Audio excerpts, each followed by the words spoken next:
नमस्कार। वनवासी कल्याण आश्रम की स्थापना 1952 में, उस समय की जो मुख्य समस्या थी वो वनवासी समाज को आदिवासी समाज या जनजाति समाज के नाम से जाना जाता है। उनमें विदेशी धर्मावलंबी बड़ी भारी संख्या में धर्मांतरण कर रहे थे।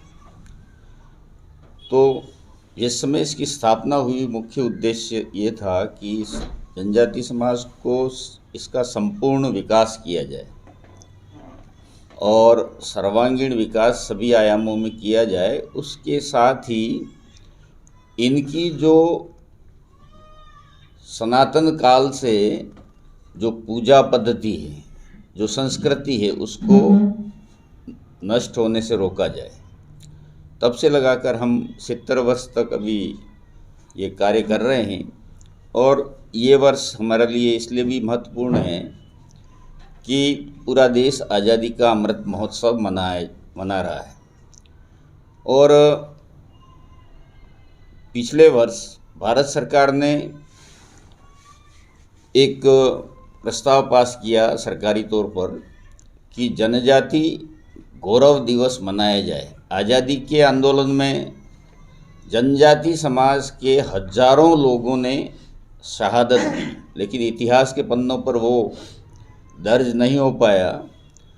और इस समय कल्याण आश्रम लंबे समय से प्रयास कर रहा था कि इन समाज में कौन कौन से ऐसे व्यक्ति थे जिन्होंने देश की आज़ादी के लिए या अंग्रेजी शासन के जो गलत कार्य थे उनका विरोध करने के लिए जनजाति समाज 1857 से 1947 के बीच में क्या शहादत दी, उसके बारे में गांव-गांव जंगलों में घूम कर के और डॉक्यूमेंट्री बना के उनके इतिहास के जो भी तथ्य मिले या किंवदंतियाँ मिली या लोगों से सुना गया, उसके आधार पर हम करीब 100 से ऊपर महापुरुष जो इस आंदोलन में शहीद हुए हैं, और संख्या तो उनकी हजारों में है, लेकिन इन दस्तावेजों के आधार पर भारत सरकार को जब ध्यान में संज्ञान में आई ये बात कि इन लोगों ने इतनी बड़ी संख्या में शहादत दी है, तो क्यों नहीं इनको समाज की मुख्य धारा में लाने के लिए और इस देश के नागरिक होने के नाते उनको भी सम्मान दिया जाए। तो उसमें से एक आज़ादी के बहुत महानायक हुए हैं, भगवान बिरसा मुंडा के नाम से जाना जाता है। उन्होंने 25 वर्ष की उम्र में अंग्रेज़ों की कुटिल नीति को समझा। जब उनको विद्यालय में मिशन विद्यालय में भर्ती कराया तो उनके साथ जो घटनाएं हुई वो प्रथम दृष्टया सामने आई है कि उनकी चोटी काटी गई थी, उनको गोमांस खाने के लिए बाध्य किया था और ईसाई बनाने के लिए भी बाध्य किया। और जनजाति समाज के बारे में ईसाई मिशनरियों और उनके पादरियों ने बहुत ही अपमानजनक शब्द कहे थे। लेकिन वो बच्चा इतना कुशाग्र था कि 16 वर्ष की उम्र में ईसाई मिशनरियों और अंग्रेजी शासकों की नीतियों को समझ गया और संपूर्ण समाज को संगठित किया। और ऐसी क्रांति हुई कि कई जगह अंग्रेज अफसरों को भागना पड़ा, कुछ मारे भी गए। झारखंड के खूंटी जिले में उलिहातू गांव है जहां उनका जन्म हुआ था। उस गांव से कुछ किलोमीटर दूर एक पहाड़ी है, बम्बारू की पहाड़ी।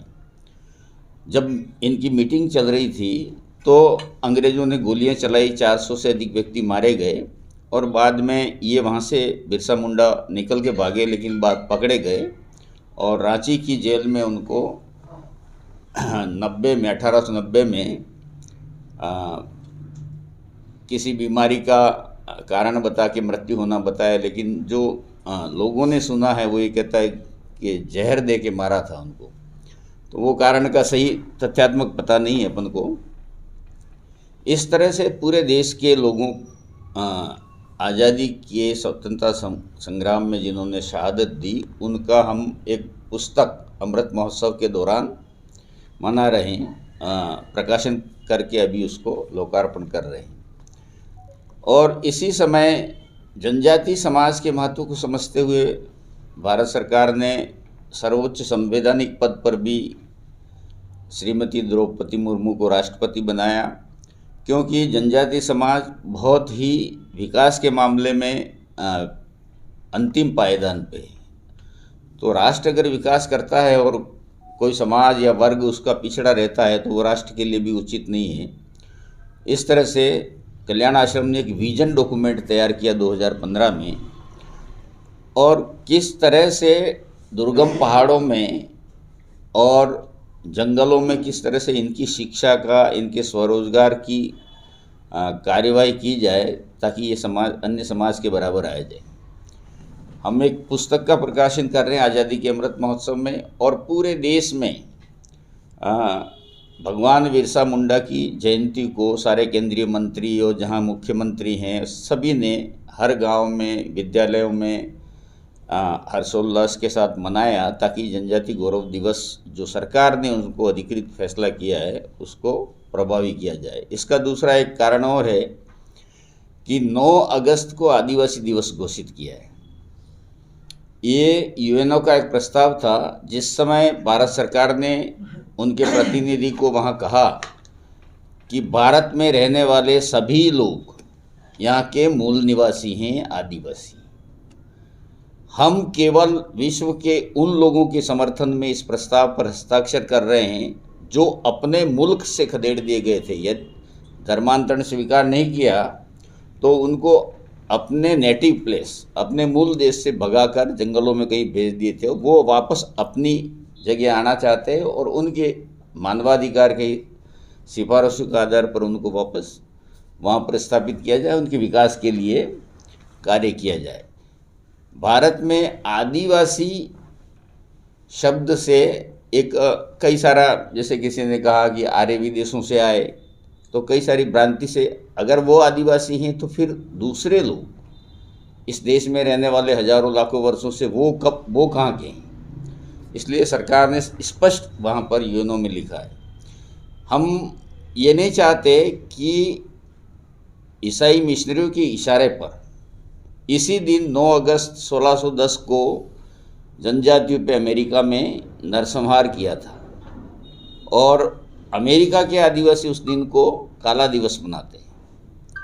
तो इस देश के परिप्रेक्ष्य में भी यदि किसी ने देश के लिए शहादत दी है, उस दिन को अगर हम राष्ट्रीय अवकाश जनजाति समाज के लिए घोषित करवा सकते हैं तो वो एक समाज के लिए अच्छा संदेश जाता है।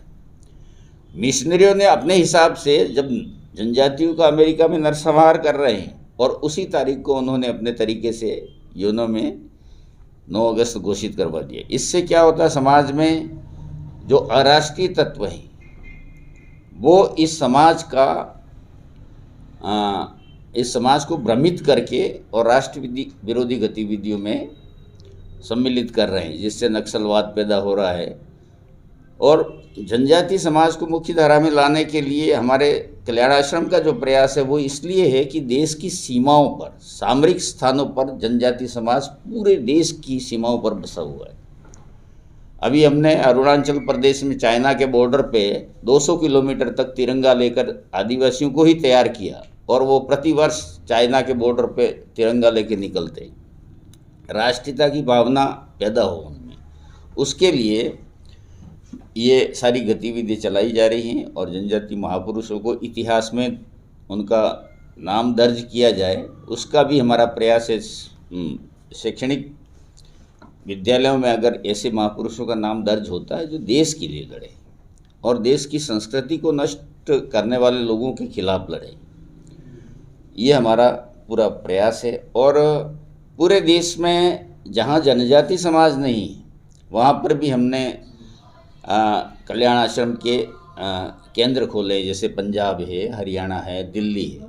क्योंकि कल्याण आश्रम का बड़ा उद्देश्य ये है कि देश के अन्य समाजों को ये समझाना कि कहीं न कहीं हमारी नैतिक जिम्मेदारी भी थी कि अंग्रेज़ों ने हम पूरे समाज को अलग किया, तो हमारी नैतिक जिम्मेदारी है कि हमारे समाज के भाइयों को हम राष्ट्र की मुख्य धारा में लाएं और उनका विकास भी हमारे बराबर हो। ये हमारा कल्याण आश्रम का उद्देश्य है।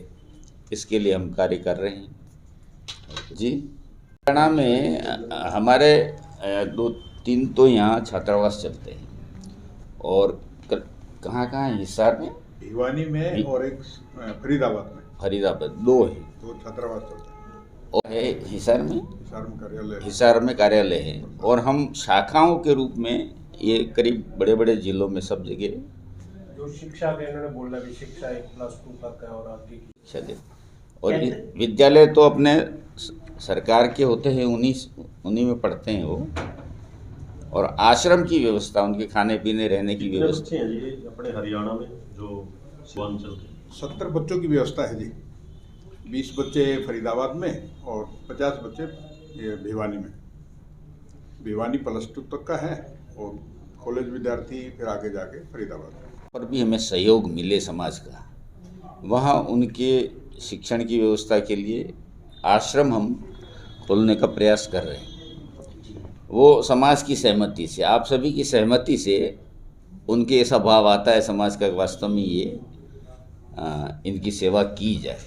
क्योंकि धर्मांतरण एक ऐसा विषय है, आप सभी मेरे से ज़्यादा जानते हैं, क्योंकि digital media, mass media, electronic media से इतना संदेश आज प्रचारित हो रहे हैं कि जनजाति समाज में तो मोटे तौर पर हो रहा है और हमारी देश की सुरक्षा एक राष्ट्रीय समस्या है, बॉर्डर पे। लेकिन आज महानगरों में ये स्थिति हो गई है, आपका नाई दूसरा बन के आ रहा है, आपका प्लम्बर दूसरा बन के आ रहा है, आपके जो गाड़ियाँ रिपेयर करने वाले दूसरे बन के आ रहे हैं। किसी व्यक्ति विशेष बात, लेकिन एक ऐसी साजिश का पर्दाफाश धीरे धीरे हो रहा है कि किसी तरह से यहाँ पर सामान्य वर्ग के बीच में आकर के कोई दुकान किराए ले लेना। और मैं पंजाब गया था, तो पंजाब में शेड्यूल कास्ट के अंदर बहुत बड़ी पैमाने पर समाज ने बताया कि वहाँ पर भी धर्मांतरण की कार्रवाई हो रही है। और हाँ, ये